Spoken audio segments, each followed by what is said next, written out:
আপনারা দ্রুত গতিতে শহীদ উসমান হাদি ভাইয়ের হত্যাকাণ্ডের বিচার যাতে হয় সেই উদ্যোগ নিন।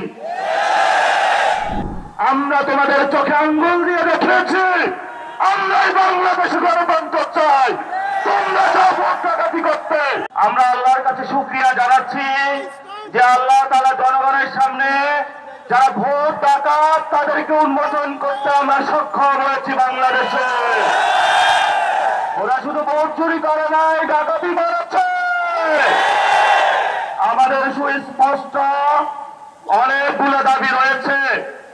আজকে নির্বাচনের পরে 11 দলীয় যে ঐক্য রয়েছে, আমরা জনগণের সামনে উপস্থিত হয়েছি।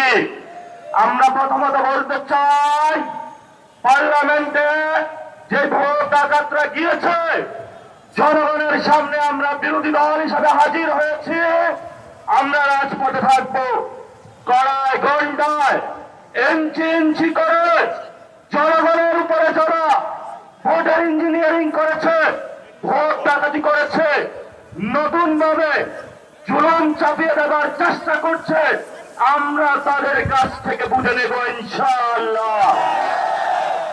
আমি সংক্ষিপ্ত কথা বলবো। আমাদের ভাই শহীদ উসমান হাদি আজকে আমাদের মধ্যে থাকতে পারতেন, সংসদ সদস্য হিসাবে ঢাকা 8-এর। আল্লাহ ওনাকে শহীদ হিসাবে নিয়ে গিয়েছেন। আমরা বিচারের দাবিতে মাঠে গিয়েছি।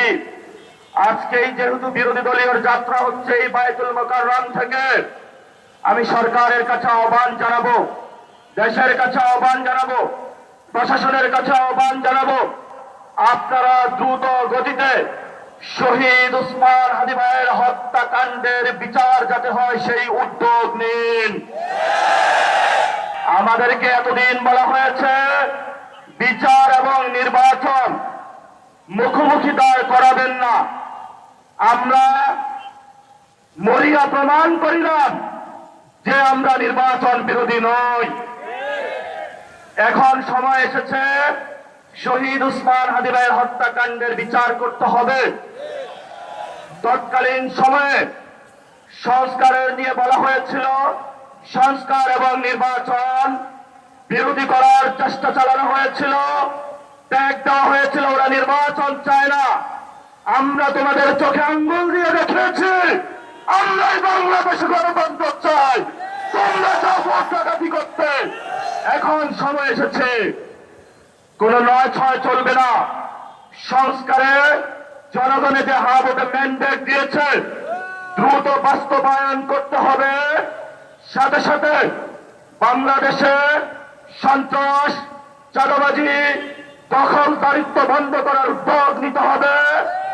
এবং নির্বাচনের আগে আমরা এই বায়তুল মোকাররমে দাঁড়িয়ে একটি প্রটেস্ট করেছিলাম।